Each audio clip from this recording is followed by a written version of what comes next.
Hey everyone, I am here with the world's most dedicated advocate of Necrons and simultaneously its least dedicated advocate of Doomsday arcs. Today we're going to go into a 17-point discussion of why Doomsday arcs are bad.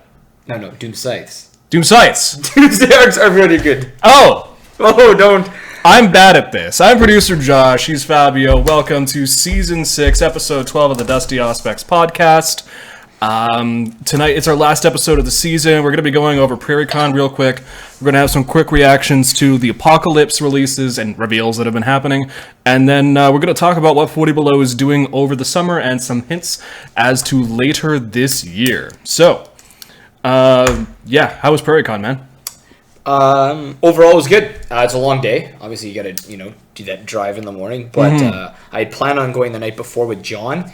And then I totally forgot that my girls' soccer game got moved from the Wednesday to the Friday. So I couldn't leave.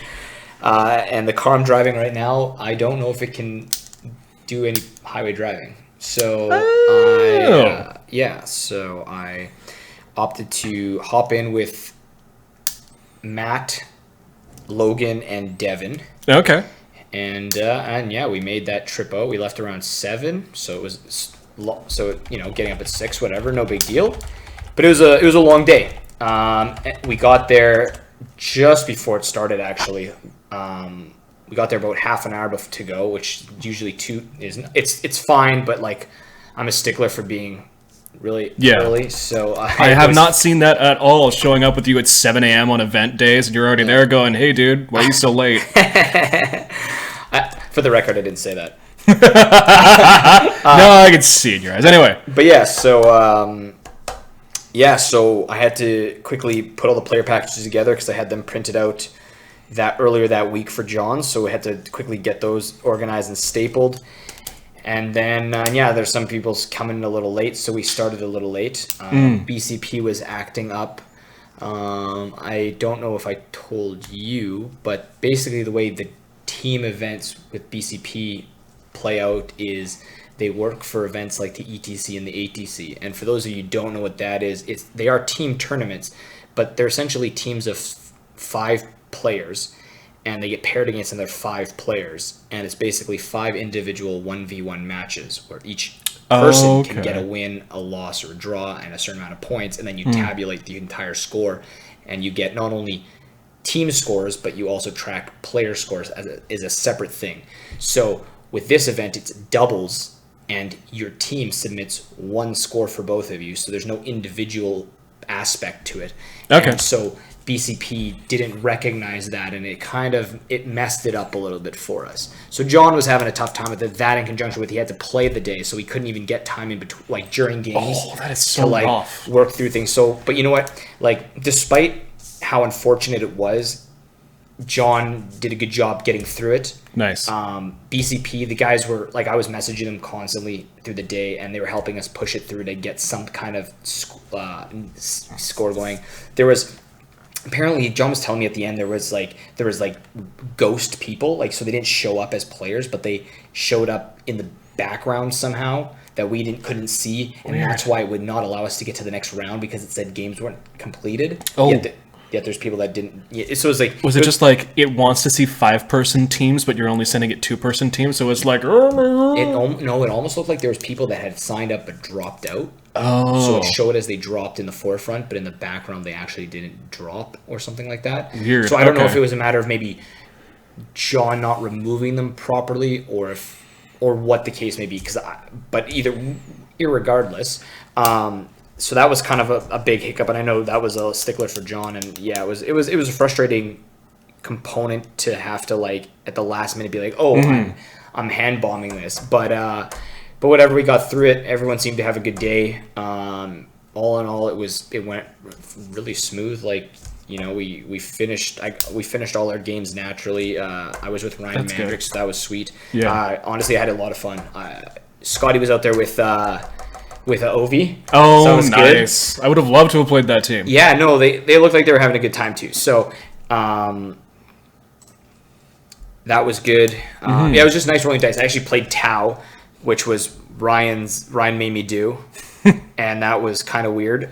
But and I mean, if he was doing a list similar to what we've seen in Plains of War and like the Wheat City Open, where he's up there with his Chaos getting stuck in melee, he's going to want that backline, I imagine. no, right? he played.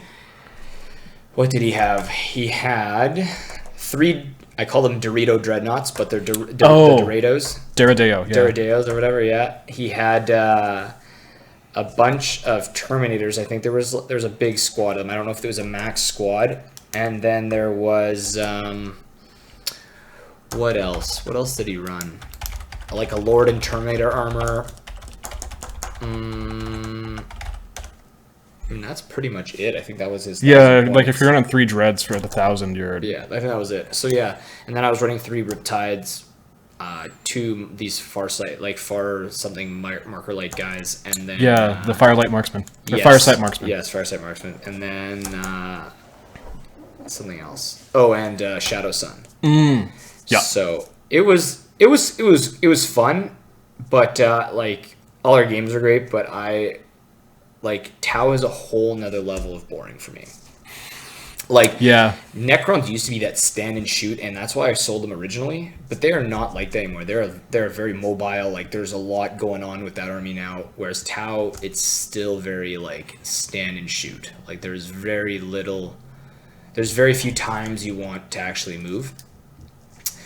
Yeah. The caveat with doubles is everything's at like friendly on your team, right? So my For the Greater Good benefited off his units. So he could string out his Terminators or something, and they charge the Terminators, and I can For Greater Good all my suits into whatever's assaulting. Yep. So there's little things like that we could do. So, but it was fun. It was the games are great. Nice. We played Matt and Casey first. So Matt was playing Dark Eldar, a lot of Venoms. And Casey was playing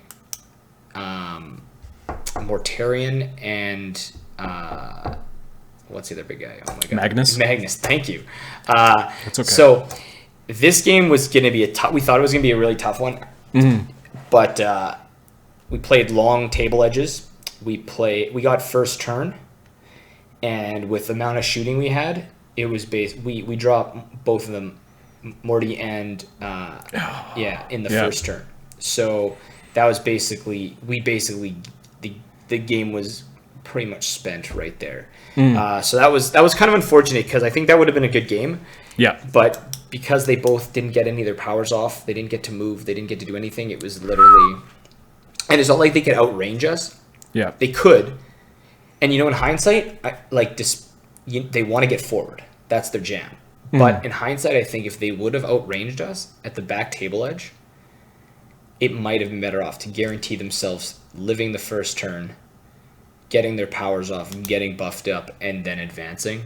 Yeah. But whatever, it is what it is. Second game we played Dustin and John, who was TOing the event. Important question. And he's not here in the chat to defend himself, but I'm going to ask it for posterity anyway. Did he drop his Zoanthropes this time? Yes. Okay. Yes, he did. Good. Man, those things are ruthless. Yep. That is a lot of psychic nonsense that as a Tau and Necron player, I don't even get to interact with. So it was, but it was good. Dustin's come a long way, actually. Nice. That's good to hear. Which is crazy. Like, I think it was last year was his first event, was the Twin Eagles event. So he's come a long way, and John's obviously a really good general. But John's list was basically a huge blob of Terminators and a lot of characters. Oh yeah, because he was rolling with that Space Wolves because he made some discoveries from power, right? Okay. So that unit came down. Okay, so our first turn, we shot all into these Zoanthropes. We did like nothing. Dustin was rolling hot as hell. Like we killed maybe 1 or 2 Zoanthropes between all my shooting, all Ryan's shooting, and we got a first turn charge off, which did like nothing, which is super funny. But so then their return fire on the first turn was basically they deleted most of the Terminators, and so that made like that was it. Really, that I mean that's there was I want to say there was like I think it's 10 full 10-man squad, so 20 wins. Okay. And then then John's stuff came down, and I'm looking at the table like, oh my. Or then our second turn, we were top of turn. We had second turn, we opened up again, maybe killed a couple more zone throws, like really didn't do much. And then I'm thinking, and I'm looking at Ryan, I'm like, dude, we did nothing. And now these Terminators are coming down. And then his Terminators drop in the middle of the board. All the characters drop in the middle of the board. He proceeds to shoot up a Daredeo, somehow doesn't kill it, which it should have. Like, it had overkill written all over it, and it didn't. Ryan rolled really hot for once. And then he failed his charges. He failed, like, everything. Oh. And then John was like, well, this is game. And I'm kind of thinking to myself, I'm like, well, not necessarily. Like, that's a pretty potent squad. Like, the zone throws are still doing work. But then, like, our third turn, I opened up into the Dreadnought, or into his Terminators with one of my Riptides, and basically John just failed, like, everything. He lost, like, 7 of 10, like, loaded to the 9s Terminators. Jeez. And then, like, so we just shredded most of that stuff. And then everything started falling. And then from that point, when that happened, like, based on how his rolls went, that's when I realized, like, he was like, yeah, 100% right. Like, that charge was detrimental, like, not achieving that. So it was honestly a really good game. They got a good chunk of points despite it just being like, I wouldn't want to call it a slaughter fest, but it definitely, that pivotal turn 3 was a very big swing, because they were swinging hard in their favor by us not killing anything, but then it just went right back the other way. So it was really cool. It was a good game.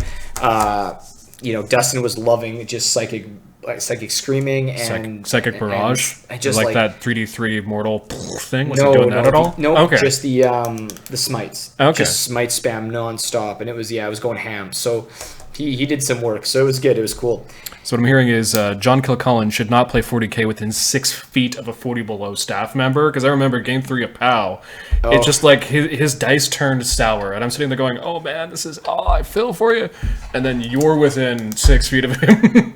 Prairie Con, dice turned sour. I don't know what to tell you. We might be bad luck for the guy. We gotta face it. And then it's a dice game, right? So what can you do? But yeah, it went south really fast. And then that point Brian and I were 36. We took 36 points in the first game and 30 in the second. So we were at 66. We were actually in first going into the last game. Nice. And then we ended up playing Logan and Devin, who I drove out with. Yeah. And they were playing Tau and Nids. So Devin is newer. This was his first event. So it was super cool that he was on the top table with us. Nice. And you could tell he was enjoying it, but it was a lot for him to process. So obviously Logan and myself, as well as Ryan, we're all helping him out. Like, it wasn't it wasn't one of those things where it's like as rules lawyery, I guess, and worry about order of operations and stuff. It's doubles too. So like sometimes, like, I'm gonna be in the psychic phase, I'm gonna start shooting kind of thing, like, just to keep this going. Whereas in most games of one-on-one, you never jump phases like that and stuff. So he was kind of like, so we were kind of all over the place, but it was good. Nice. His Nids literally charged. Obviously, the Gene Stealers charged first turn. He had a Mawlock, I think it's called. Really? Is it the Mawlock or the other one? Well, you got the Mawlock and the Trigon and Trigon Prime. I think it's a Trigon. Okay. So it came up, brought 30 Termagants with it. Sometimes nicknamed Devil Gants because they got the Devourers. And legitimately, I think he had the Devourers. So he had like 90 shots. Yeah, that's a Devil Gant bomb. Man, so they're shit. But my God, Daredale's just dropped like so fast to 30 gaunt shots. And by that point, we were very decimated. Like, we were very thin. And then Logan had 4 hammerheads. One with long striking, whatever. So... And then it was crazy. Like, near the end of that game, like, that was a tight game. I think it finished 30-20, and it was good. It was honestly, it was super tactical. Shadow Sun needed like hits on 2s, wounds on 3s on things I was shooting at for the last 2 turns. I double 1s to hit on the first one, and the second one I hit with both, and then to wound I rolled a 1 and a 2, and all I needed was 3s. So I couldn't kill this Logan's suit commander. Like the it was just rough. So like I think I was just overdue on the day for my dice to kind of go the other way. And yeah, but the Deos did work. Ryan's rerolls were atrocious. He's like, I get to reroll everything. It's perfect. And I'm like, hey. And he's just rerolling and rerolling. It's just another chance to fail. Just twice as many chances to fail. So that was really but honestly, it was great. Fantastic. I was super pumped about Homer putting out the trophies. He made his plaques again, and actually it was really funny because I thought I was going to be running this event way back when they were looking. So I immediately asked Homer, I was like, hey, can you get some plaques together? Like, they're really cool. They're great plaques. So I really wanted to get them on again. And then I had not messaged him because John kind of took the reins on the event. And I was like, hey, cool, you do your thing. Yeah. And then I guess he had made them anyway. And then, so they still got to be there and we got to work with them and that was great. And yeah, so that was the event. I think we finished 4th overall because of the last round. It's always interesting because we were at the top in the second round. Then you play another top guy, and then because there's that second 2 players that are playing, I guess both those teams had 2 wins as well. So immediately, based on how those two, one has to win, and if they don't get enough points, then they leapfrog the loser of the other game. And then the second team, they'll get a loss as well. But then if they got more points in their game, then they had a chance to leapfrog us. So I think we actually finished 4th overall, which is really, it's kind of weird how that plays out, but whatever. I kind of like it because it means there's drama right until the very end, until the best general announcement. But yeah, so overall the event went fairly smooth. I mean, it was 50 minutes behind. I think it was like 50 minutes behind schedule. And like for a first-time TO, that's solid. I think. And honestly, it was so out of his control as a TO, as a person, and like he just didn't know, right? So we tried to help him as much as we can to get that going, but whatever. We made do with what we could. Tables are good. I mean, John came and picked up all the mats and a bunch of terrain from my office. I guess it was like Thursday night or something like that, or no, Friday afternoon before he headed out to Brandon. So he had all that stuff with him, plus all the stuff from I Want That Stuff and some of the stuff like Homer and the guys in Brandon had kicking around. So they all good. Yeah, so it was really good. Excellent. It was a really good event. It was big open space. It was great. PrairieCon's very unorganized as a whole. Like it just seemed very odd. Like it's very community driven, as I understand it. Yeah, and that's cool. Like I like that aspect of it for sure. But just as far as like, trying to register on their website, trying to find where you're going, doing whatever. It was very weird. And what I did find very interesting, just as a general comment, was their sign-in table was buried in the back of so you walk in the domain doors, you can go right, and then you go down the stairs to the big gymnasium. Right. You go in through the front doors, you walk straight ahead, and then there's a bunch of kiosks and stuff, and then around. So then there's a security guard there, and there's his little booth. And then around that corner is where their sign-in table is. It's strange. Yeah, it's hidden. And like people were constantly walking in, and I'm just like, do you need to check in somewhere? Do you need to? And then the guy, it was after lunch. I was like, where'd you get the badges? Like, oh, you get them when you sign in. I was like, oh, where do you sign in? I didn't even know you had to sign in. Yeah. You know what I mean? Like there was no sign saying go to this area or nothing that I saw anyway. But so that part of it was kind of weird for me. But overall, like whatever. The venue's nice. Like everything there was great. So no real issues. Awesome. I was chirping Corey because he wasn't playing, but that's fair. Yeah. Dusky Sama in the chat says Riptides and Purge Deos are dirty. I assume that's something that matches your experience a little bit. Who is that? Scotty 40 Below Gaming is referring to him as Matt, so I assume it is one of the Matts that we know. He's also adding, you could say John's dice went 40 below. Oh, we got a plaque. We got plaques. So I wanted to get this because I wanted. So these are the ones that Homer puts together. That's gorgeous. So they're super slick. So it's like a textured crackling paint. Yeah. Through the whole thing, and then you get the engraving, and then he stamps the chaos and the imperial symbols. Mm-hmm. So they're super cool. Nice. So Ryan and I stole best painted and favorite armies. There you go. So I was super pumped because I told Homer at the start, I'm like, I want one of your plaques because I got one last time I went to PrairieCon too. So now I have one each year I've gone. keep the streak going. Yeah, the other one was best overall, and this one's now best painted favorite army. So, and I was like, man, Homer, you should just basically make a whole bunch of these for different years and call them different events, and then just hang around your house and look like just the best gamer ever. Little did you know, you could just buy awards. you could just buy a laptop. You could be the best you know of. Yeah. Dusky Sama, or Scotty 40 below, Scotty's correct, he says it was a Trigon Prime. Oh, and okay. Dusky says, not only that, but teams that are 1-1 can win their third game, go 2-1, and then jump up ahead as well. Yeah, that definitely adds to like the drama and the structure of the event.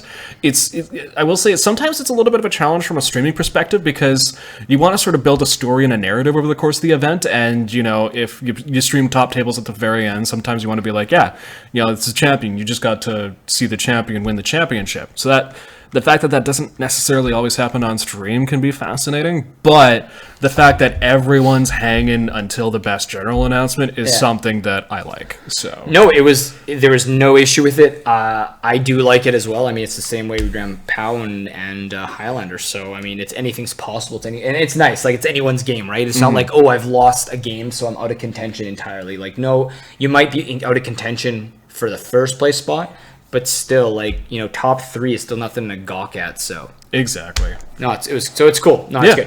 No, I had a decent weekend. I was producer joshing a musical for the first time. Oh, yes. Running that's lights right. for a stage That's why you show. weren't at PrairieCon. That's why I wasn't at PrairieCon, because I had to be back in town for Shame. 4 p.m.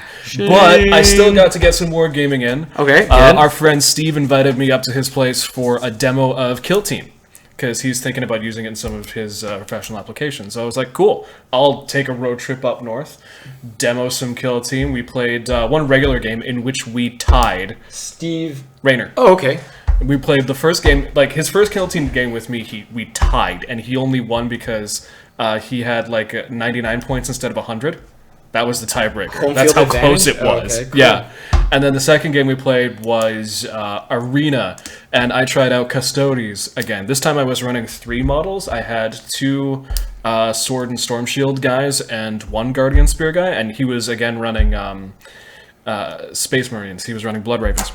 Okay. And, you know, as opposed to when we did that bat rep a couple weeks ago where I was running 2 models and had to win on how tough my guys were or die. Yeah. I was actually able to push forward and do some damage. Things? Now, he still played the mission better. He played the objectives better Okay. because he had more guys. And it's Arena, right? Custodes struggles a little bit in that. I still wanted to test it. But just having that third body helped quite a great deal. So I don't know if I'm going to go down to 2 when I'm running Custodes in the future. We'll see. Now, but did you like that way to play better? Did you like having the 3 models more than you like having the 2? Like, I know obviously it seemed more like tactically. It was more, yes, tactically it was better for you. But like, did you enjoy having those 2 sword and shield guys more than having just the 2, like, you know what I mean? Like for me, I could take more Zangors in my list, but I don't like the Zangors, so I'll take a penalty in points, as in like, I'll have points that I just wasted, and I'll have, you know, less models just because I like the Rubric Marines. Yeah. So like, did you find that kind of something like that as well? Or do you want to play the one that works better for you? It's in an interesting spot, which is where I want it. Okay. I didn't really feel the loss of the Alaris Custodian, the 67-point guy, all that much. I liked the experience of playing with 2 dudes against like a horde of whatever the other player is bringing. Okay. But just being able to be more effective in the game because I've got that third body, I can hold that objective, I can charge through that corridor and block it off because Custodians have large bases. Okay. Was itself satisfying. There you go. I'm trying to get this damn thing up so I can see the chat. Yeah. Holy moly. Yeah. Okay, there we go. Yeah, there it is. Continue. Was satisfying to me. And where am I at? Like, it's never going to be a horde army. I'm never going to have a whole bunch of Gribblies to hold the back objectives and just punch you in the face with my elites. But I definitely think 3 was better than 2 for Custodes and will always be. Always be? Okay. And this will actually tie into when we talk about the Singles Kill Team tournament at the 40 Below Expo. Dun dun dun. The points level is going to, like, in part account for that and some of those choices. Yeah. Like, that'll inform the format that we do at the 40 Below Expo. So that was great. It was a great experience running up. If you guys in the chat were at PrairieCon, or if you've had any experiences running Kill Team or living life, I guess, just come hang out. It's a very chill day on the show today. It's our last show of the season. So, yeah, that was my weekend. Running Lights at a Musical, playing Kill Team, seeing Custodies in different formats, having Storm Shield guys finally. So, yeah. News. News is happening. News. We're seeing releases from 40 Below Gaming. Yeah, because we're in charge of Warhammer. Yeah. From Warhammer about the Apocalypse format, which ties into something that we're running this summer. We're just going to hit some of the news hits and then get our reactions. So you're seeing on the screen now the main box for Apocalypse, which like does not itself contain models. It's just rules. It's the rules manual. It's a whole bunch of dice. The Apocalypse format that they're going with is using 12-sided dice to resolve a lot of the combats instead of D6s. The movement trays, which will reportedly cost about $40 or $50 per box, which I think is an incredible time to shout out one of our sponsors, Northern Lights Terrain. Yeah, get in there. Byron at Northern Lights Terrain puts out some great movement trays. Check out northernlightsterrain.com for arguably better ones. I've had a great experience. I'm not saying, I'm just saying. If you didn't know, now you know. Now you know what my man Biggie once said. So, yeah, I don't know, like, it's interesting. This is a weird product for me. Like, I'm all for different Warhammer formats that take advantage of the pieces that you already got, of the models you've already built. Just like Magic is just a bunch of different games that all use the same pieces. I think that should exist in Warhammer too. But the way they're streamlining, like, the target audience for this is weird to me. It seems like it's a product that's just pitched more at, like, you and me as TOs than it is for the average consumer. Well, that main box, yeah, sure. Yeah. But, like, honestly, looking at some of the box sets, I think there's some value there for people just to, like, bolster their armies. I think that's super cool. Sorry, I didn't realize there was another slide for that. No, there is. It's my cool. bad. But, and the value on them, I mean... Yeah. Gosh darn it. Like, I honestly, I'm tempted to pick up Knights. Like, right? Just, why not? If that price point, just to scoop a couple boxes. Even just to hold them for a while. But anyway, but as far as the game itself, like, I think it's trash, honestly. I hate slamming something before I try it, but like reinventing the wheel on Apocalypse, I think is just a horrible idea. Like, I don't. Okay, tell me a little bit about what the wheel was like before, because I've never played Apocalypse. I showed up in 8th. Yeah. Everyone's past experiences of Apocalypse is foreign to me. Hit me. What was Apocalypse like before this? Apocalypse has always been changing, and that's what's so stupid. Like, they literally reinvent it every edition with a new book. Last edition, there were these gigantic blue templates that came in 4 different pieces, and you had to clip them together because they were so big and ridiculous to carry. And then there was one that had 5 blast markers that could, like, roll over each other and the flamer template that was basically larger than a slice of pizza. And pizza. Don't tempt me, sir.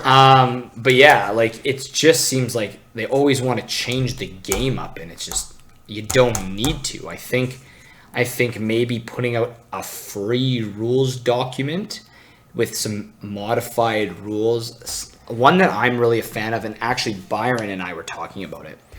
Byron had pitched to me, and I don't know where he heard it, or I think it was something he does with his gaming group. And all they do is basically vehicles and can only shoot, like, super heavies can only shoot at super heavies until all super heavies are gone, or you're the only super heavy remaining. Interesting. Then you can fire at classed vehicles next. You can never have some Titan basically just mow through infantry first, because the realistic aspect is that Titan is not there to mow infantry. That Titan is to protect its infantry and smaller units from the other big units. So naturally, you want to shoot the biggest threats first. So there's like a tiered system in how to select your targets. So it allows people that maybe don't have the big toys to get to move their little things a little longer before they ultimately get shredded. Yeah, that's a neat rules change. So something like that, but like that is something that could just be implemented. You could have a sheet of rules. It's just tweak the game itself, and everything else could stay the same. They have said that the data sheets for this version of Apocalypse are going to be free online, but they haven't said if like the gameplay rules, how you play the game, is going to be free online. And I mean, you're going to start seeing posts from us. We're having an Apocalypse game on, what is it? August 10th. Thank you. Our Bunker Buster for August is an Apocalypse game at game night, and we will not be using the Apocalypse rules. Okay, that was going to be my question. Yeah, we will. As far as I know, and as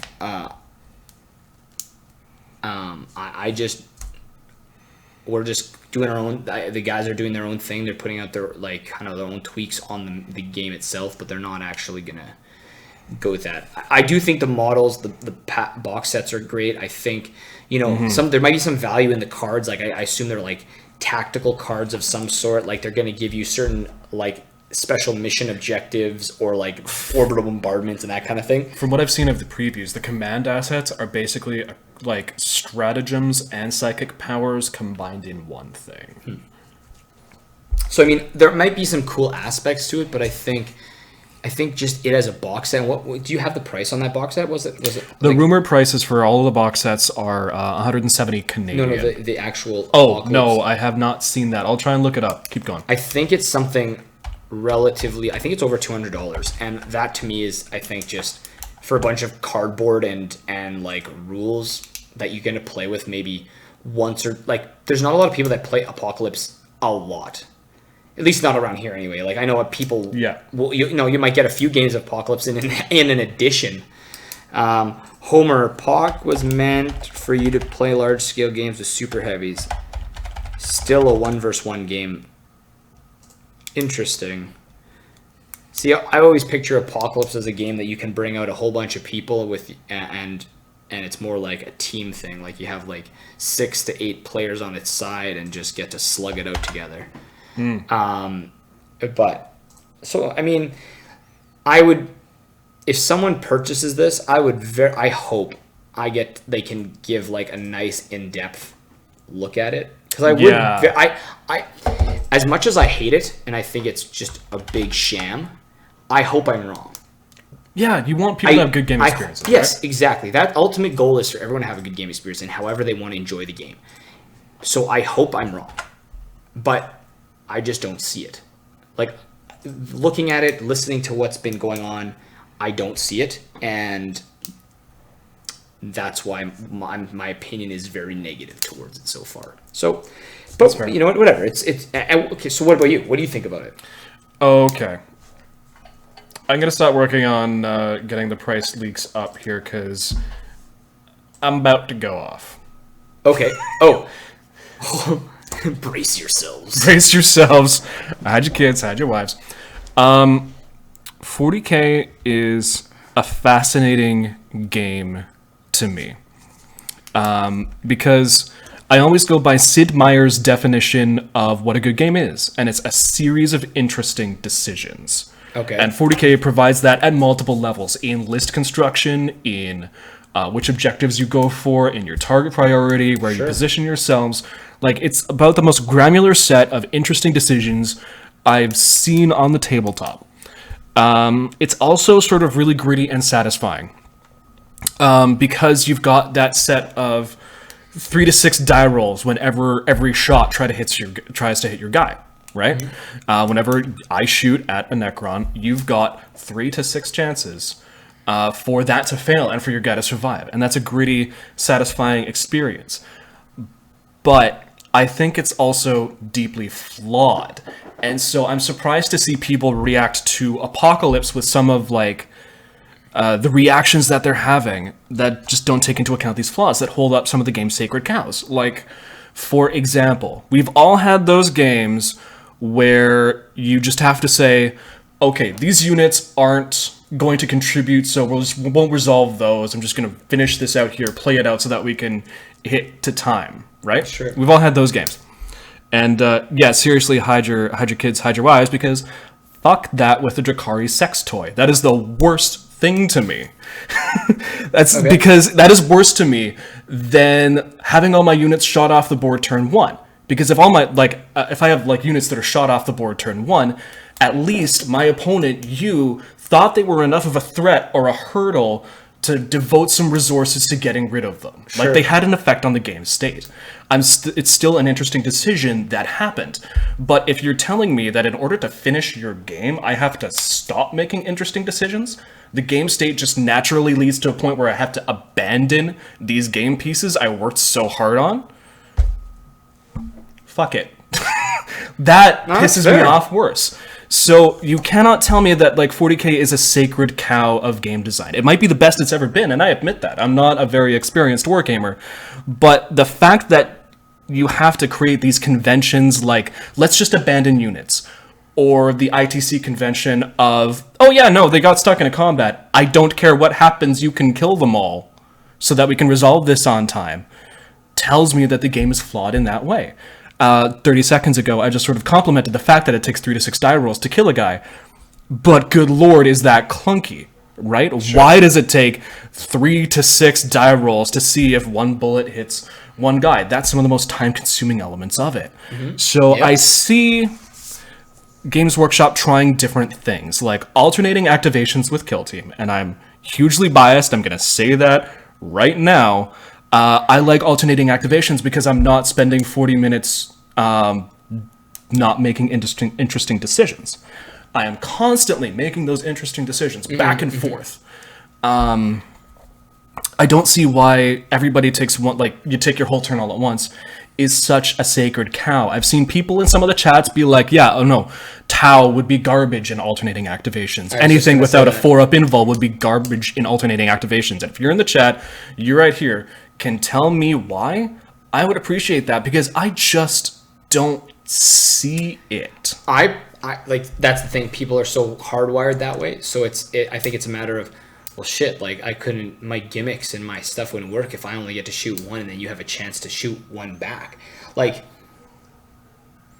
for me, that's where I think they're at, and most people are at, and I partially am with them, but at the same time, it's like, well, guess what? Then that means that I don't have the luxury of knowing that I can't rely on certain units as heavily. Like, I have to be better equipped and, better, more diversified in my army selection, because at the end of the day, things are gonna die before they get to shoot, before they get to be effective, and I have to be okay with that. If I am that distraught over it, then that might mean that I've invested too many points in that unit, which now goes back to the element of army and list building. Mm-hmm. Now that changes not only how you build your list, but it also changes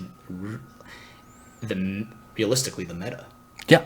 In a very drastic way, which I think people are okay with a little bit of change and slowly adjusting, but that big of a change, like that would really shake shit up. Yeah.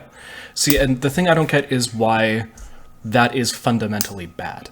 I see why it's fundamentally something things are used to, like gamers aren't used to, and this is definitely a game that changes at a glacial pace, because people buy and paint their models, and Games Workshop wants to support those except for base sizes. Except for base sizes. Those change like every edition. Don't make me go off again. I've already used up my store of curse words for the day. Oh, but like, sure, it's a big change, but why is it, especially if you're going to create another format like Apocalypse, why is it fundamentally bad that there's alternating activations? It's just different. And as someone who has played both 40K and Kill Team, yeah, I have to completely change my thinking as far as Kill Team goes. Yeah. I have to be like, okay, target priority. I have to fire with this model before it dies, right? I have to use this model as cover for this model because I want to preserve that, because it'll actually provide cover. It's definitely a different change in strategic thinking, but I don't see what's bad about it. There's nothing bad about it. It's people just don't want to have to relearn. That makes sense to me. And especially people, like, for me, I wouldn't care because I have enough models, Necron models, that I could adjust a lot easier. Mm-hmm. Whereas think about some people. And I'm going to talk, okay, so go for it. John Kilcullen, I'm using him as my example because I know he won't care that I talk about him, is very specific in what he purchases to build certain lists. Yeah. So he doesn't have a plethora of extra models sitting around, especially like Guard and Space Wolves, the stuff that he uses a lot, but he's very specific in what he uses. So to drop something that says it's alternating, activations now. For someone like him, I don't know how much he would have to rejig his army, but I would suspect it'd be quite a bit. Yeah. Which means that's a lot more purchases now. It's from a business standpoint, I think that would be a great thing because now everyone's got to buy more shit. Mm-hmm. But from a player standpoint, that is something that would really piss me off, and that's where I think most people come from. I don't think it's really a matter of them hating that concept more so, but I don't think they hate the concept. I think it's that how drastic of a change it is something that they don't like. And I personally am almost with them. I definitely see that side, and like that would definitely infuriate me too. Clancy, you don't have a say. We're just shouting at the chat now. Too much random shit in 40K already. We don't need random activations as well. Yeah. I mean, okay, so that's an argument I can kind of buy. I think that's got to be something about it. As I've said about 3 billion times on the podcast, I played a lot of 3 billion times. I play a lot of Magic. So where, your lists aren't necessarily something you're completely married to, it's a lot easier to just buy and sell cards to move your game pieces, and then as soon as you get a card, you put it in a sleeve. Mm-hmm. You can play with it right away. Like, there's a lot less investment there. So what you're telling me, and tell me if I'm describing this accurately, it's not necessarily the models that people can become invested in, but also like their lists and how they perform. Absolutely. And it's something that like you want to be able to like leave an army in the closet. You got a buddy who plays Warhammer, pull it out of the closet, play it pretty much the same way it played 5-10 years ago-ish. Well, that won't happen. Well, okay, but close enough so that the way you think about your army doesn't have to change. But I mean, on the flip side of that now is if people start playing and getting used to turn-based or activation-based, that would be the norm. And everybody used to it, and all armies would function that way now. The meta settles again in a new configuration, but it settles again. Exactly. So, so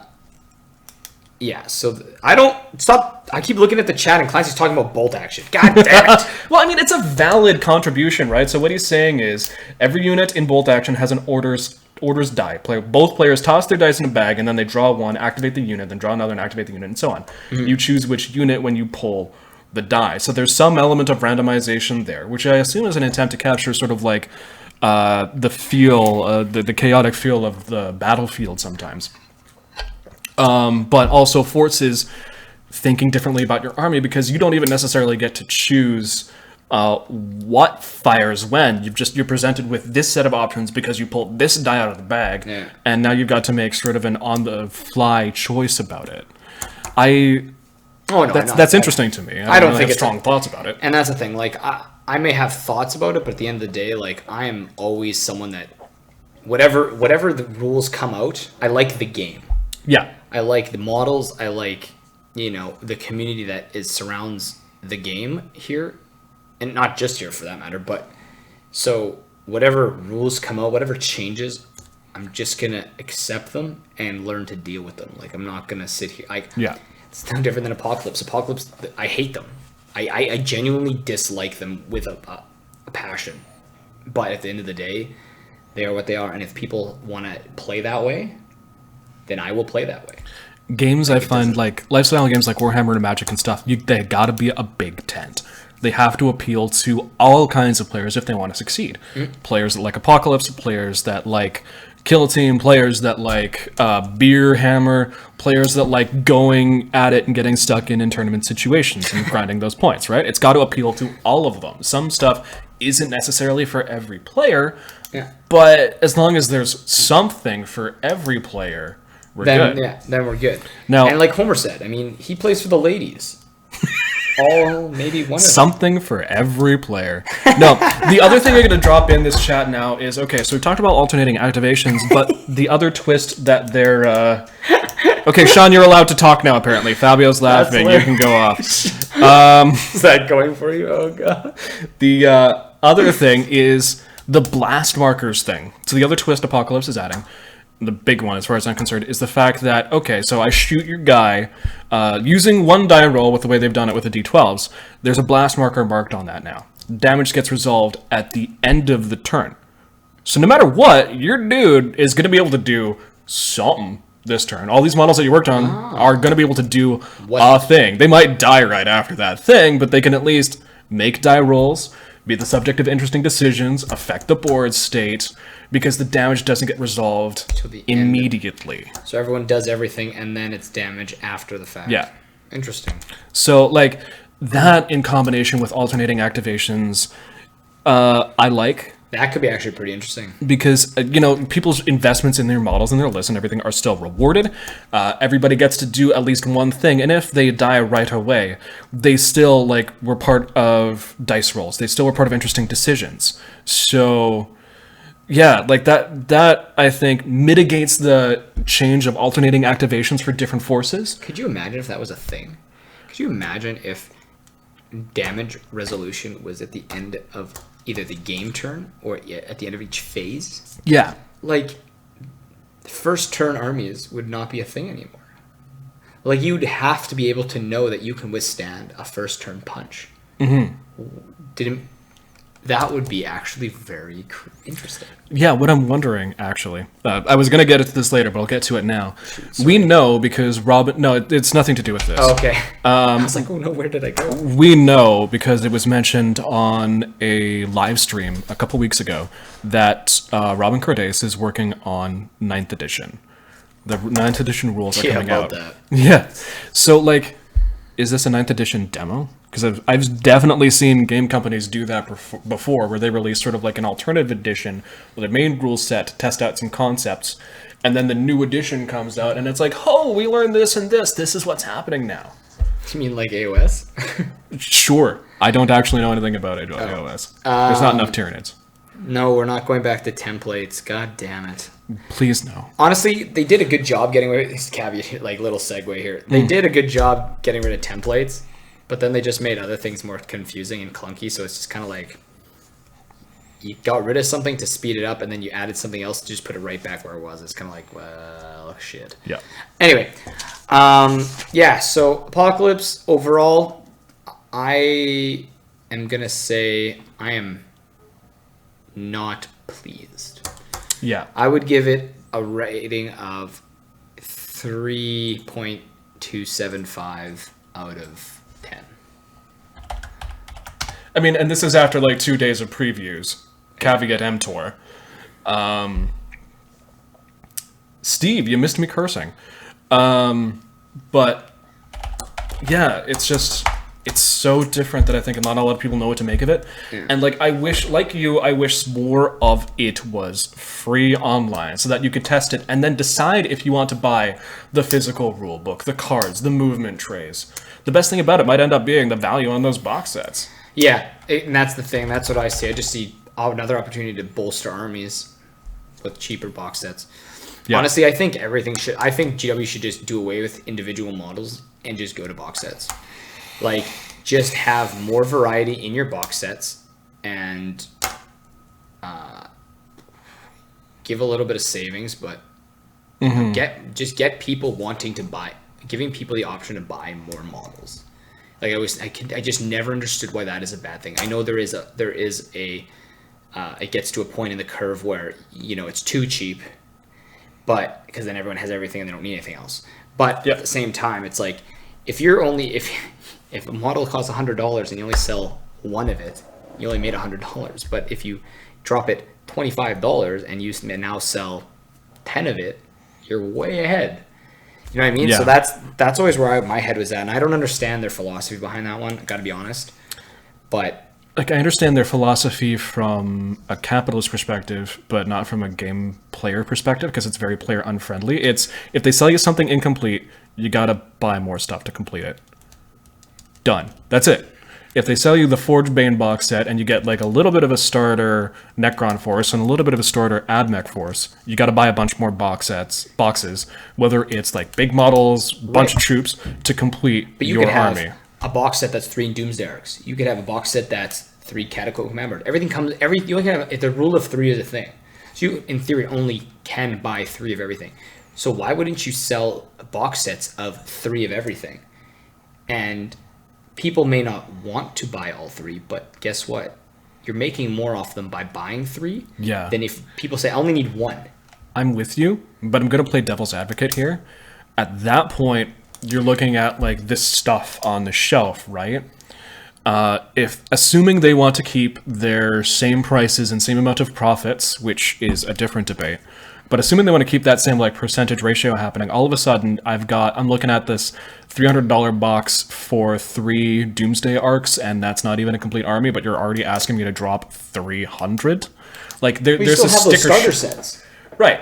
But there's a sticker shock that's going to happen if I'm looking at a box that's 110 versus a box that's 300. I'm not saying do away with the individual ones.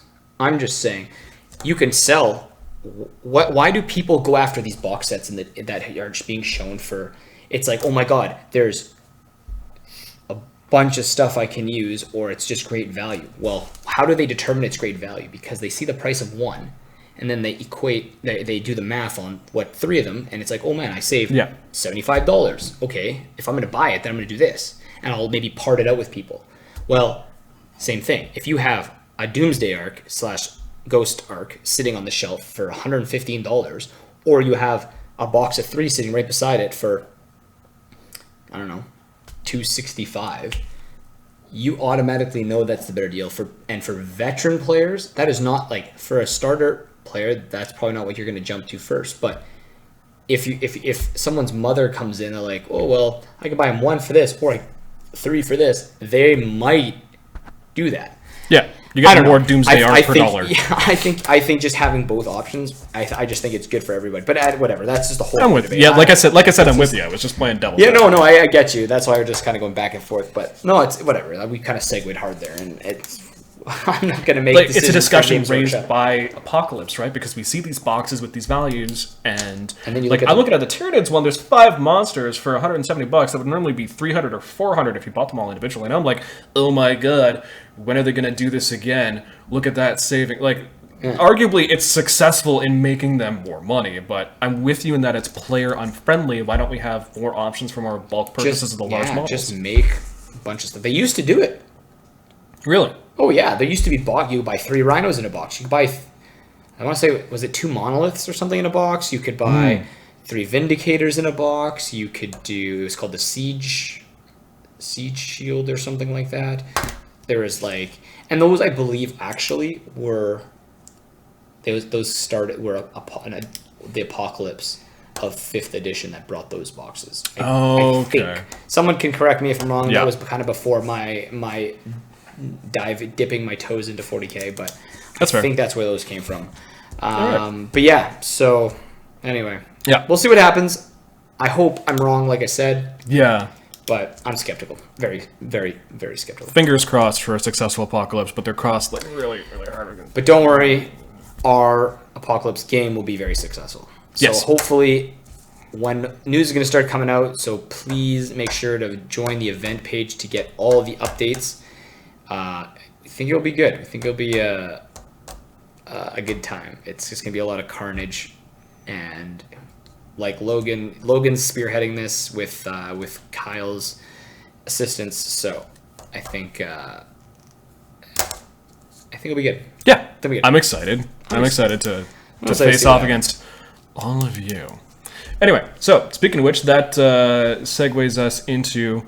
What we're going to do through the summer. We've got a few events to talk about, and we've got we've got some details about all of them.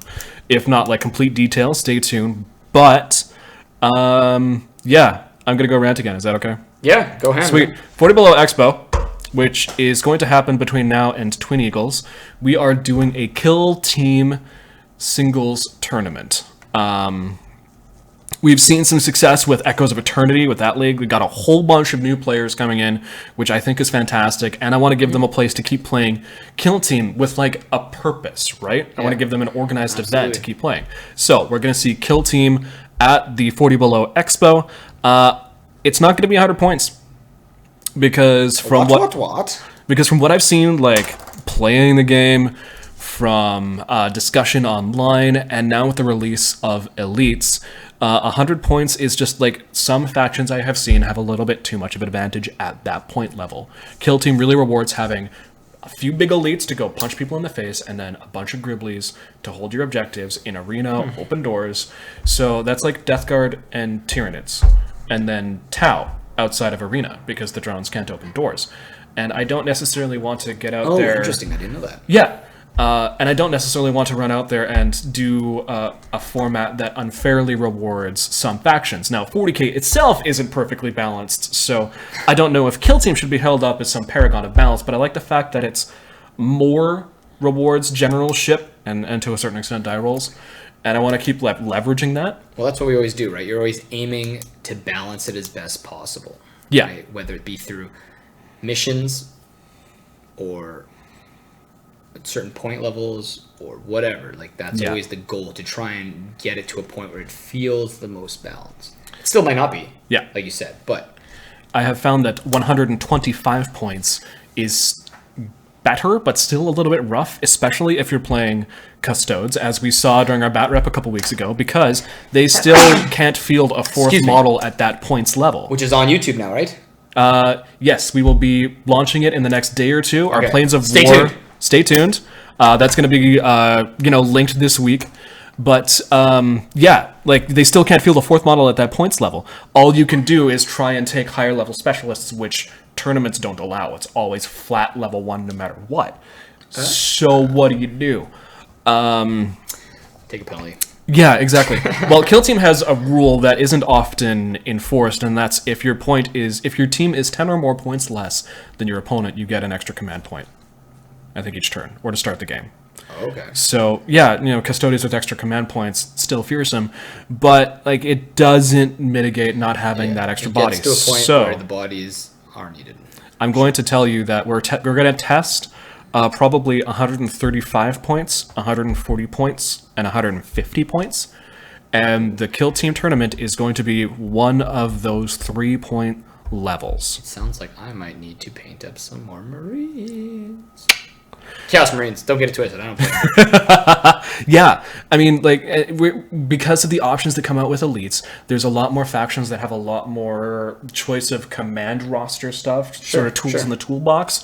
And if we add a points level that's at that level, but not quite the 200-point level of commanders, then we get a really interesting game state. 199 plus 1. Yeah. And I can say that... When did we do that? Our Elites bat rep? No.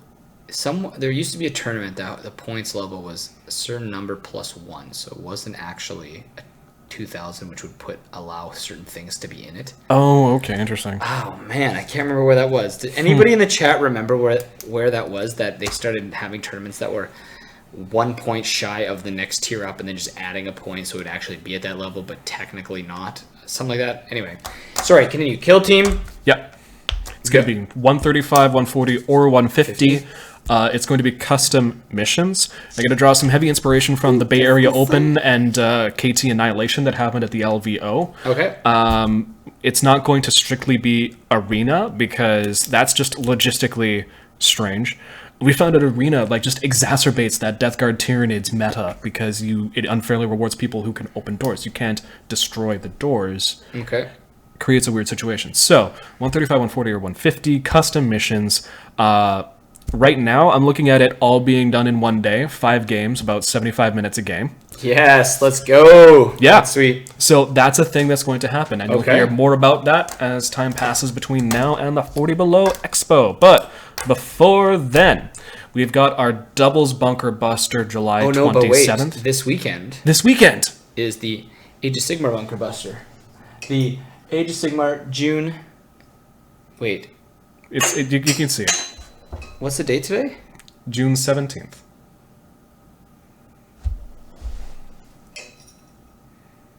Oh, wait, that says June 2019, not June 19th. Never mind, my bad. It's okay. We're here with you, bud. I was like, oh, no. We're all in this together. Yes, this weekend is the Age of Sigmar Bunker Buster. I think we're almost full. I think Nice. there's a couple drops. But so I'm not really sure where we're at. So if there's people that are interested in coming out, you might want to either message the page and get on that wait list or show up that day. Earn this. Earn it. Get the medal. We promise it won't be tied to the shelf. No. Earn it. It will be off the shelf for sure. And then as always, there's always gift cards. I think because we're over the amount, there'll be like, I think there's 3 $20 gift cards to be distributed. And obviously I know with the game night, you got to pay to play on a table. With these events that we run, we are exempt from that rule for that day. So if you're in the event, you are free and clear to play. So you're all good to go. Mm-hmm. Then the July 27th is the doubles bunker buster. So it's going to be 850 points per player, 1,700 points per team. So it's a few less points because we don't have as long of a day available to us. So we cut the points down a little bit. And this will kind of hopefully get people kind of in the swing of doubles. Prairie Con was a good intro for some people. So there's this, and then we'll have one more before the expo, I think. Okay. No, we'll have July. What I've got down right now is July is doubles, August is Apocalypse, and somewhere in September is going to be the expo. Right? Yep. Is that right? Okay, but we might be able to squeeze in another doubles event in there. I don't know. We'll see what happens. Bottom line, if you want to get ready for Twin Eagles later this year, show up to the July doubles event because we're definitely going to be running some test missions at that, taking in some feedback, taking in some lessons learned, and then making Twin Eagles. We're not going to do any of those things? No, they're simplified missions. Oh, okay. So you heard it here first. Just hang tight on that. I honestly, I'm not. This was that whole thing that Scott was posing. I'm not too sure what that was in. Okay. But irregardless, we just need an irregardless counter on the screen. Just don't tempt me. Either we're going to do simplified missions, so it's like hold objectives, kill more, similar to the double down style. Okay. For this one, just to allow more about the gameplay versus all the back and forth in the secondaries. Yeah. And then I think we'll do that up until the expo. And then after the expo, I think we'll be fine tweaking missions for more custom missions with some of that same mentality in them. That makes sense. For Twin Eagles. Cool. So I think that's the route Scott's thinking. Don't quote me on it. I mean, you could be right. I have no idea. But we'll see. No matter what, if you want to get doubles practice for Twin Eagles, come out July. There we go. That is something we both can bring agree it on. at home. Yeah. And cut. And we're clear. Sweet. And you mean I can start talking because fuck some of these guys such as that. Oh shit! Oh wait, no, this is still anyway. Yikes. Yeah, that's kind of that. I swore earlier today, and now I'm all excited about doing it. As far as the rest of the summer, we are moving locations for the stream, so we are going to have a new permanent setup. We are going to have actual our stream kind of table to do the Dusty Auspex.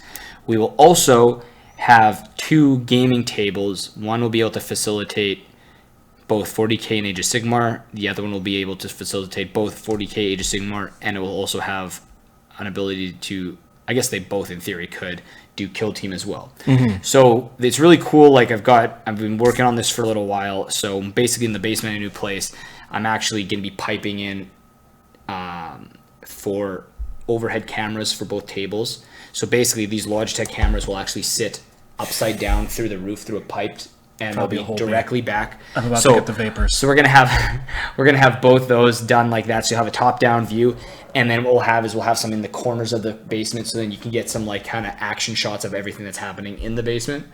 So we'll have that going. So basically, guys can come down and game. You just got to kind of set it up, kind of thing, if they want to go on stream. Yep. All we kind of request is that armies are painted to a couple colors, just so that you can tell what it is on camera. Exactly. But yeah, so that's kind of what my plan is for the summer. Kind of working on that. Nice. Yeah, so that's our new stream space. That's where the new bat rep tables will be. That's where all the terrain storage will be. The backyard is going to be where I will be having people over to we'll be having people over for beer and pizzas and actually do terrain nights. Nice. Now that there's actually a space where everything will be You can just centered around.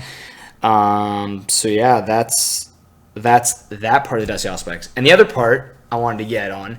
So now you guys will start seeing posts come up reminding you that if you are interested in coming on the Dusty Auspex, you don't have it's basically as little or as much as you feel comfortable doing or as how much your schedule allows for. Let me rephrase that. We're going to want producer Josh to basically comb through everyone and see what they want to talk about. So what we want you guys to do is message the 40 Below Gaming page saying, hey, I'm interested in being on the Dusty Auspex. I'm interested in Age of Sigmar. I'm interested in Kill Team. I'm interested in lore. I'm interested in, talking about army lists. I'm interested in talking about painting, whatever facet of the hobby interests you. Say what that is. And what producer Josh is going to do is, with all this information, we hope we get a good turnout of people because we want to introduce more players. We want to know about what got them into the game. We want to know what armies they enjoy and their kind of experiences, whether it be in, the hobbying, the painting, the playing, the traveling, the camaraderie within the groups within the city, whatever it is. And then what he's going to do is pick a couple people to come on each show and get to kind of get your hour and a half of fame and just kind of, I use the famous term fame loosely, but yeah, at least then you can get your name out there in the community. People get a face to a name. They kind of see what you enjoy, what you're about, and it's no different than what we've all kind of done at one point or another. Just kind of talk about how we got started and what kind of drives us to keep doing this and whatnot. So. As much as I like talking and as much as I like seeing Josh's ugly mug up here every week, I think it'd be... Oh, shit. I'm kidding. Anyway. Sorry. I say I a lot, but generally when I say I refer to... It's more we, it's more Josh, Scott, and I think that it'd be very cool to get more of the community on the show and being able to kind of talk about their experiences. And hopefully through that... If other people happen to see it and kind of see that there's a lot of people and there's a lot of different ideas and interests, so that nobody feels really isolated and because for me right now, I see a lot of players. I guess I see a lot of names pop up in the selling chats that I have no idea who these people are. Yeah, and it's almost like they thought the game was cool, they bought models, they started building and painting, and they didn't connect. They missed that crucial aspect that drives, I would say, the overwhelming majority to keep doing what they're doing. Mm-hmm. Right? A hobby is only as fun as what you get out of it. And I mean, if some people just like sitting at home and painting, and that's cool. But I think a lot of people enjoy coming out time to time and maybe not even playing, just shooting the shit with other people that enjoy the models as well. Yeah. I mean, if I may, yes, I play the games my friends play, and I think a lot of people are like that. Okay. You play the games that your friends play, so you can go hang out and do the thing. So we would love to line up like 1 or 2 guests for every episode of season 7. Meet other people, get to know your fellow gamers, so that when you see them in the store, you can be like, "Hey, I saw you on the show. Do you wanna play a game? You wanna roll some dice?" Then people start to see faces, and it's not as awkward to walk out to people. Absolutely. Yeah. And that actually, yes. I know. Yes. I have a lot of people come to me like, "Hey, I saw you on the show. Good job. Hey, thanks for putting out this league. I'm out there every Friday doing the Kill Team League, and so I've met a bunch of people doing that. Why doesn't that happen for more people than just me, than just us?" We want to line up at least 1 guest, if not 2, for every episode of season 7. It would be a very cool challenge for season 7 to just be the season. Something about how there's a lot of ready for war kind of thing with this season. Yeah. If we could somehow, it's like something about the players, name it something to do with the meeting players or get the players behind the game or something. You know what I mean? Absolutely. I think that'd be super cool if we could kind of come with a fun name. So the challenge is for all of you out there, even the guys from Brandon and stuff. If you guys think you're going to be in town for a certain week, let us know the dates. If you can let us know a few weeks in advance. I know Josh is a stickler. He gives us show notes. Okay, so if you can't be like, hey, I'm in town tomorrow. Let me come on the show. We'll try. Obviously, Josh is very fluid that way, but yeah, let us know. Give us some notice. We'll see what we can do for you because we definitely want. That'd be cool. Like if guys are in town for events or coming through for work or whatever. Or, hey, I'm gonna be catching a flight next, on Wednesday or something. I'll come in a couple days, or maybe a day early. And do that or whatever. Heck, I can put you up at my place. I got extra bedrooms now. but yeah. So I don't know. I think that'd be really cool, especially because we'll take a couple episodes for Twin Eagles, obviously, and BX and recaps and stuff like that. But the other nice thing is we have other nights that we now can put battle reports and stuff too. So we can maybe talk about Twin Eagles and talk about BX, and now going forward talk about the events maybe during a game versus actually on the podcast. But anyway, there's so much stuff we can. Clancy will be in town on the 15th. Yeah, we're shut down for the summer there, bud. I'm so sorry. We don't want coming you back. Actually, who knows? We might be able to just put up some random episodes. Yeah, absolutely. But anyway, as it stands, that's 8 for season 6. We are returning Monday, July 22nd with the first episode of season 7. Right after Clancy's out of town. Right after Clancy's in town. Like it's I'm in America on the 15th. That's right. We just talked about this. We like you, Sean, but to change things behind every event and then every webcam shot that I try and stream is just a little. Oh, funny story about Mr. Clancy. Okay, so at PrairieCon, the last game was super tight. So myself, Ryan, Devin, and Logan were pretty dialed into this game. We were. It was the game of inches for a long period of time. And when I sat down towards the end of it, I put my hand in my pocket, and there's all this paper in my pocket. And I couldn't figure out what the hell was going on. Start pulling out these pieces of paper, the little ripped sheets of paper, and they had little notes that Mr. Clancy and Mr. I can't remember. Eric Sturberg. Yeah, Sturberg. Had been writing and putting in my pocket. So there's the Miami Dolphins are okay. Necrons are okay. They got to work on their trash talking. You can't do that with weak trash talk game. But and then this is news. This is happy news. We should have a celebration. News. We should have a celebration that Clancy's not going to be around anymore. He's moving to St. John's. Believe in change. Change that he's going. So anyway, so he was writing all these notes. So I thought it was super funny. I had a good chuckle about that. I said I'm not going to read them until I get home. And then I was just like, I got to know what these things say. So I ended up sitting there reading them, of course. But so that was funny. So that was a good moment. But no, in all seriousness, Clancy, you will be missed. You will be, absolutely. Very good dude. He's definitely a figurehead in Brandon. Travels out to events. He's very supportive, super chill guy.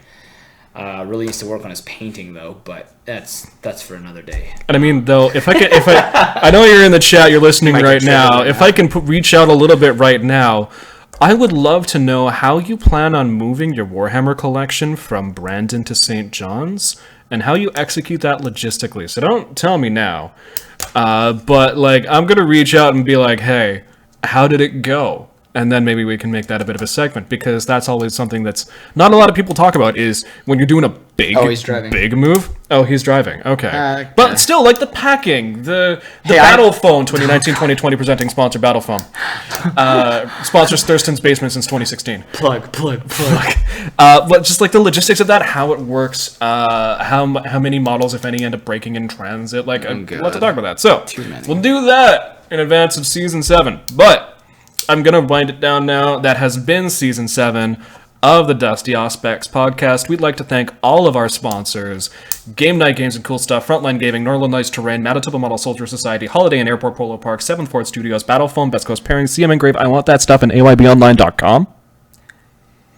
Feel free to go to their pages and give them a like or a review. It really helps, and I, on behalf of 40 Below, would very much appreciate that. I just wanted to get through them all without breathing. It's been a challenge. Is that what that was what they were trying to do there? Yeah. Okay, well, you crushed it. Literally didn't take a breath. Because when we had Logan on a few weeks ago, I was like, hey, count how often I breathe. And they were 30, 28. And I'm like, Well, you were very descriptive in what each one was. So the fact, if you were able to do that without breathing, you might be dead. That's fair. Another challenge for Season 7. Okay. Thank you for joining us. Stay tuned to 40 Below Gaming on Facebook, Twitch, and YouTube. That's a liability. Anyway, sorry. We will catch you later. See ya at the Age of Sigmar Bunker Buster this Saturday. Weekend. See ya at the Doubles Bunker Buster July 27th. See you at the Apocalypse August 10th. And see us back on the air July 22nd. Good night. Have a good time. If you're not rolling ones, you're cheating. Oh, I forgot. Do the thing.